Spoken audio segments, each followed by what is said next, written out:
ഇപ്പോ 2025 വീടുകളുടെ വില കൂടുമെന്ന ഫോർകാസ്റ്റ് ആയിരുന്നു ഉണ്ടായിരുന്നതെങ്കിൽ പല പ്രദേശങ്ങളിലും വീടുകളുടെ വില കുറയുന്ന പൊതു സാഹചര്യങ്ങളാണ് നമുക്ക് കാണാൻ കഴിഞ്ഞത്. ഇപ്പോൾ UK ഏറ്റവും കുറഞ്ഞ വിലയ്ക്ക് വീട് കിട്ടുന്ന സ്ഥലങ്ങൾ ഏതൊക്കെയാണെന്ന് നോക്കാം. സെൻട്രൽലാൻഡിലും ബ്രാഡ്ഫോർഡിലും ഏറ്റവും കുറഞ്ഞ സെയിൽസ് പ്രൈസ് റിപ്പോർട്ട് ചെയ്യുമ്പോൾ 70,000 പൗണ്ടിൽ താഴെ മാത്രം ക്യാഷ് നൽകിയാൽ വീട് ലഭിക്കുന്ന പ്രദേശങ്ങളുടെ ലിസ്റ്റിൽ ഈ ഏരിയകൾ മാറി. 77,000 പൗണ്ടിന് വീടുകൾ ലഭ്യമായ ഷിൽഡൻ, 80,000 പൗണ്ടിന് വീടുകൾ ലഭിക്കുന്ന ബ്രിസ്ബി, 1,00,000 പൗണ്ടിൽ താഴെ മാത്രം നൽകിയാൽ വീടുകൾ അവൈലബിൾ ആയിട്ടുള്ള മിഡിൽസ്ബറോ, ഹൾ തുടങ്ങിയ പ്രദേശങ്ങളും ഏറ്റവും കുറഞ്ഞ വിലയ്ക്ക് വീട് വാങ്ങാൻ പറ്റുന്ന സ്ഥലങ്ങളുടെ ലിസ്റ്റിൽ ശ്രദ്ധേയമായി. 1,00,000 പൗണ്ടിൽ താഴെ മാത്രം നൽകിയാൽ വീട് വാങ്ങാൻ കഴിയുന്ന നിരവധി പ്രദേശങ്ങൾ UK-യിലുണ്ട്. അത്തരം സ്ഥലങ്ങൾ കണ്ടെത്തി വീട് വാങ്ങാൻ ആഗ്രഹിക്കുന്നവർക്ക് ഏറ്റവും അനുകൂലമായ സമയം തന്നെയാണ് ഇപ്പോൾ പൊതുവായുള്ളതും. ബാങ്കുകൾ എളുപ്പത്തിൽ ലോൺ നൽകാനായി ആരംഭിച്ചിരിക്കുന്നു. ലോണുകൾ നൽകാൻ ബാങ്കുകൾ മത്സരിക്കുന്ന പൊതു സാഹചര്യമാണ് രാജ്യത്തുണ്ടായിരിക്കുന്നത്. വീടുകളുടെ വിൽപ്പന കുറഞ്ഞതാണ് അതിന് പ്രധാന കാരണം. UK-യിലെ ഏറ്റവും പുതിയ റിപ്പോർട്ടുകൾ അനുസരിച്ച് വീടുകളുടെ വിലയിൽ കാര്യമായ കുറവുണ്ടായി. സാധാരണക്കാർക്കും വീട് വാങ്ങാൻ പറ്റുന്ന നിലയിലോട്ട്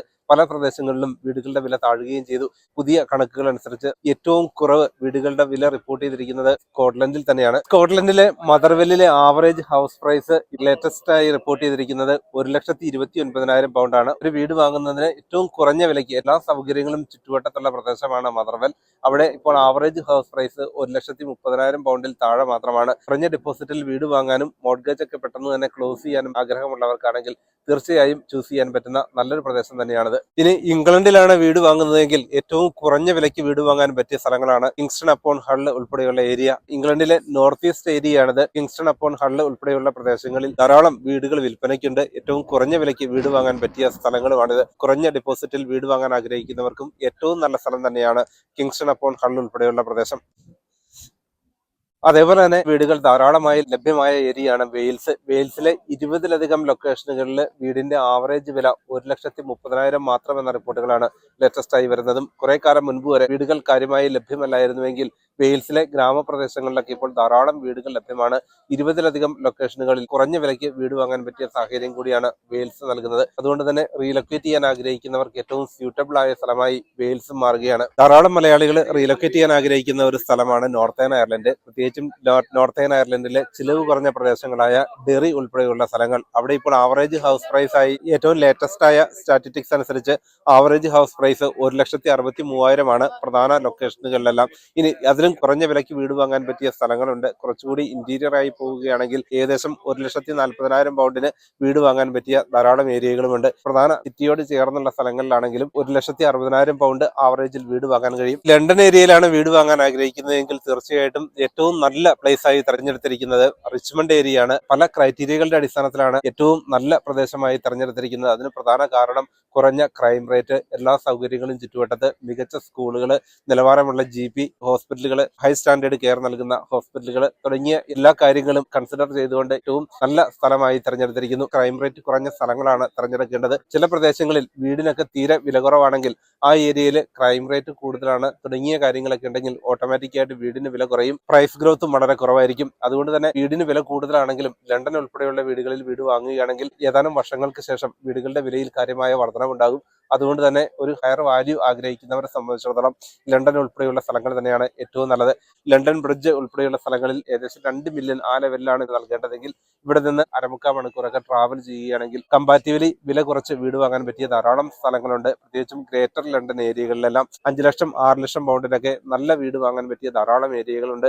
എല്ലാ സൗകര്യങ്ങളും ചുറ്റുവട്ടത്തുള്ള ടൗൺ സെന്ററോട് ചേർന്ന് തന്നെ വീടുകൾ ഇപ്പോഴും ലഭ്യമാണ്. ധാരാളം പേർക്ക് സംശയമുള്ള ഒരു കാര്യമാണ് പുതിയ വീട് വാങ്ങണോ അതോ പഴയ വീട് വാങ്ങണോ എന്നുള്ളത്. ഇപ്പോൾ UK പോലുള്ള തണുപ്പ് രാജ്യങ്ങളെ സംബന്ധിച്ചിടത്തോളം പുതിയ വീടാണെങ്കിലും പഴയ വീടാണെങ്കിലും കുഴപ്പമില്ല. പഴയ വീടുകളാണെങ്കിലും എല്ലാ ചെക്കുകൾക്കും ശേഷമാണ് നമുക്ക് വീട് വാങ്ങാനായി സാധിക്കുകയുള്ളൂ. ഇനി കുറെ വർഷങ്ങൾ പഴക്കമുള്ള വീടാണെങ്കിൽ അത് റിനോവേറ്റ് ചെയ്യാനുള്ള ധാരാളം സാധ്യതകളുണ്ട്. നമുക്ക് പുതിയ വീടായിട്ട് അത് കൺവേർട്ട് ചെയ്ത് മാറ്റാനാകും. അതുകൊണ്ട് തന്നെ എല്ലാ സൗകര്യങ്ങളുമുള്ള സ്ഥലത്തിന് ചേർന്ന് വീട് വാങ്ങുകയാണ് ഏറ്റവും നല്ലത്. നമ്മൾ വീട് വാങ്ങിയത് 8 വർഷങ്ങൾക്ക് മുൻപാണ്. അന്നുണ്ടായിരുന്ന വിലയല്ല ഇപ്പോഴുള്ളത്. വീടിന്റെ വില ഏകദേശം ഇരട്ടിയായിരിക്കുന്നു. ഹൈ പ്രൈസ് ഗ്രോത്ത് ഉള്ള ഏരിയയാണ് ലണ്ടനും ചുറ്റുവട്ടത്തുള്ള പ്രദേശങ്ങളുമെല്ലാം. അതുകൊണ്ട് തന്നെ നമുക്ക് വീട് വാങ്ങി കുറെ വർഷങ്ങൾക്ക് ശേഷം നല്ലൊരു വാല്യൂ വീടിനുണ്ടാകണമെങ്കിൽ തീർച്ചയായിട്ടും പ്രധാന സിറ്റിയോട് ചേർന്ന് എല്ലാ സൗകര്യങ്ങളുമുള്ള ഏരിയ തന്നെയായിരിക്കും ഏറ്റവും സ്യൂട്ടബിൾ ആയിട്ടുള്ളത്. വീട് വാങ്ങുമ്പോൾ ശ്രദ്ധിക്കേണ്ട ഏറ്റവും പ്രധാനപ്പെട്ട ഒരു കാര്യമാണ് ഏറ്റവും കുറഞ്ഞ ഡെപ്പോസിറ്റിൽ വീട് വാങ്ങണമോ അതോ നമ്മുടെ കയ്യിലുള്ള പരമാവധി ക്യാഷ് നൽകി കുറഞ്ഞ കടത്തിൽ വീട് വാങ്ങണമോ എന്നുള്ളത്. അത് ഓരോ ഫാമിലിയെയും ഡിപ്പെൻഡ് ചെയ്തിരിക്കും. നിങ്ങൾക്ക് മറ്റ് ഏരിയകളിൽ ഇൻവെസ്റ്റ് ചെയ്യാൻ ആഗ്രഹമുണ്ടെങ്കിൽ കുറഞ്ഞ ഡെപ്പോസിറ്റിൽ വീട് വാങ്ങുകയാണ് നല്ലത്. കാരണം UK നമുക്ക് അനേക വർഷങ്ങൾ കൊണ്ട് തിരിച്ചടയ്ക്കാൻ പറ്റുന്ന കുറഞ്ഞ പലിശ നിരക്കിൽ ബാങ്ക് വായ്പകളൊക്കെ ലഭ്യമായതുകൊണ്ട് തന്നെ പലരും 30 വർഷത്തെയോ 40 വർഷത്തെയോ ഒക്കെയാണ് മോർഗേജ് പലപ്പോഴും എടുക്കാറുള്ളത്. അത്രയും വർഷക്കാലം സാവകാശമുണ്ട് ക്യാഷ് അടയ്ക്കുന്നതിന് വേണ്ടി. മാസം കുറച്ച് ക്യാഷ് അടയ്ക്കണമെങ്കിൽ കൂടുതൽ ലോങ് ടൈം ആയിട്ടുള്ള മോർഗേജ് എടുക്കുകയാണ് ഏറ്റവും നല്ലത്. എന്നാൽ കടമൊക്കെ കംപ്ലീറ്റ്ലി ക്ലോസ് ചെയ്യാൻ ആഗ്രഹിക്കുന്നവരാണെങ്കിൽ ഡ്യൂറേഷൻ കുറച്ച് കൂടുതൽ ക്യാഷ് അടച്ച് വീടിന്റെ കടം അടച്ചു തീർക്കാനുമാകും. ഇനി പലരും പറയാറുണ്ട് ഇപ്പൊ കുറഞ്ഞ ഡെപ്പോസിറ്റിൽ വീട് വാങ്ങുകയാണോ നല്ലത് എന്നുള്ളത്. കുറഞ്ഞ ഡെപ്പോസിറ്റിൽ വീട് വാങ്ങിയാലുള്ള ഒരു ഡിസഡ്വാൻറ്റേജ് നമ്മൾക്ക് ബാലൻസ് ഉള്ള ക്യാഷിന് കൂടിയ മോർഗേജ് തിരിച്ചടവുണ്ടാവും. ഓരോ മാസവും വലിയൊരു എമൗണ്ട് ഓരോ മാസവും നൽകേണ്ടി വരും. അതുകൊണ്ട് തന്നെ ഈ പരമാവധി ക്യാഷ് ഡെപ്പോസിറ്റായി ഇനീഷ്യൽ ഡെപ്പോസിറ്റായി നൽകി വീട് വാങ്ങുന്നത് തന്നെയാണ് ഏറ്റവും സജസ്റ്റീവ് ആയിട്ടുള്ളതും. മന്ത്ലി തിരിച്ചടവ് കുറവായിരിക്കുകയും ചെയ്യും. ഇപ്പോൾ ബാങ്കിന്റെ ഇൻട്രസ്റ്റ് റേറ്റ് ഒക്കെ കമ്പാരിറ്റീവ്ലി കൂടുതലാണ്. കഴിഞ്ഞ 3-4 വർഷം മുൻപുള്ള പലിശ നിരക്കുമായി താരതമ്യം ചെയ്യുമ്പോൾ UK ഇൻട്രസ്റ്റ് റേറ്റുകളൊക്കെ കാര്യമായി വർദ്ധിച്ചിരിക്കുന്നു. അതുകൊണ്ട് തന്നെ മന്ത്ലി തിരിച്ചടവും വളരെ കൂടുതലാണ്. കൂടിയ പലിശയുള്ള സമയത്ത് കൂടിയ ഡെപ്പോസിറ്റ് നൽകി വീട് വാങ്ങുക തന്നെയാണ് ഏറ്റവും നല്ലത്. UK എവിടെയാണ് വീട് വാങ്ങുന്നതെങ്കിലും എല്ലാ സൗകര്യങ്ങളും തന്നെ ചുറ്റുവട്ടത്തുണ്ടാകാറുണ്ട്. എങ്കിലും ക്രൈം റേറ്റ് ഒരു പ്രധാന ഘടകമാണ്. ക്രൈം റേറ്റ് കുറവുള്ള ഏരിയകളിൽ തന്നെ വീട് വാങ്ങുക തന്നെയാണ് ഏറ്റവും നല്ലത്. ലണ്ടനിലെ പല പ്രദേശങ്ങളിലും ഇതേപോലെ ക്രൈം റേറ്റ് കൂടുതലുള്ള പ്രദേശങ്ങളുണ്ട്. ഏത് സ്ഥലത്ത് വീട് വാങ്ങുമ്പോഴും ആ പ്രദേശത്തെ crime rate government of UK വെബ്സൈറ്റിൽ ചെക്ക് ചെയ്യാം. എത്ര ക്രൈം ഒരു വർഷത്തിനിടയിലൂടെ ഉണ്ടായി തുടങ്ങിയ കാര്യങ്ങളൊക്കെ കൃത്യമായി അതിൽ മെൻഷൻ ചെയ്തിട്ടുണ്ടാവും. അതിനെല്ലാം ബേസ് ചെയ്തുകൊണ്ട് വീടിന് ചുറ്റുവട്ടത്തായി എല്ലാ സൗകര്യങ്ങളും ഉണ്ടെങ്കിൽ തീർച്ചയായിട്ടും ആ ഒരു ഏരിയ തിരഞ്ഞെടുക്കാം. ഏത് സ്ഥലത്ത് വീട് വാങ്ങുമ്പോഴും ഡയറക്റ്റായി ആ സ്ഥലം നിങ്ങൾ വിസിറ്റ് ചെയ്യുക. കൃത്യമായി പഠിച്ചതിന് ശേഷം മാത്രം വീട് വാങ്ങുക.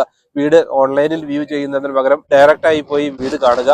അതിന് ചുറ്റുവട്ടത്ത് താമസിക്കുന്നവർ ആരൊക്കെയാണ്, എല്ലാ സൗകര്യങ്ങളും ഉണ്ടോ, പാർക്കിംഗ് ഉൾപ്പെടെയുള്ള ഫെസിലിറ്റികൾ ഉണ്ടോ തുടങ്ങിയ എല്ലാ കാര്യങ്ങളും പരിഗണിച്ചുകൊണ്ട് മാത്രം വീട് വാങ്ങുക. മറ്റൊരു പ്രധാന കാര്യമാണ് ഗ്രീൻ സ്പേസ്. പാർക്കുകൾ തൊട്ടടുത്തുണ്ടോ, കുട്ടികൾക്ക് കളിക്കാനുള്ള സൗകര്യങ്ങളുണ്ടോ തുടങ്ങിയ കാര്യങ്ങളൊക്കെ കൺസിഡർ ചെയ്യുക. ഇപ്പോൾ ചില സ്ഥലങ്ങളിലൊക്കെ പാർക്കിലോട്ടൊക്കെ കുറച്ച് ദൂരം ഉണ്ടാകും, സ്കൂള് തൊട്ടടുത്തുണ്ടാകില്ല. ഇക്കാര്യങ്ങളൊക്കെ പ്രധാനമായിട്ടും കൺസിഡർ ചെയ്യേണ്ടതുമാണ്. ഇപ്പോൾ പലരും ചോദിക്കുന്ന ഒരു കാര്യമാണ് UK PR ലഭിച്ചതിന് ശേഷം വീട് വാങ്ങണോ അതോ നേരത്തെ തന്നെ വീട് വാങ്ങുകയാണോ നല്ലത് എന്നുള്ളത്. തീർച്ചയായിട്ടും നേരത്തെ വീട് വാങ്ങുക തന്നെയാണ് സജസ്റ്റീവ് ആയിട്ടുള്ളത്. ഈയിടെ വീട് വാങ്ങിയ പലരും പറഞ്ഞ കാര്യമാണ് അവർ നൽകിയിരുന്ന റെന്റിനേക്കാൾ കുറവാണ് അവർ നൽകുന്ന മോർഗേജ് എന്നുള്ളത്.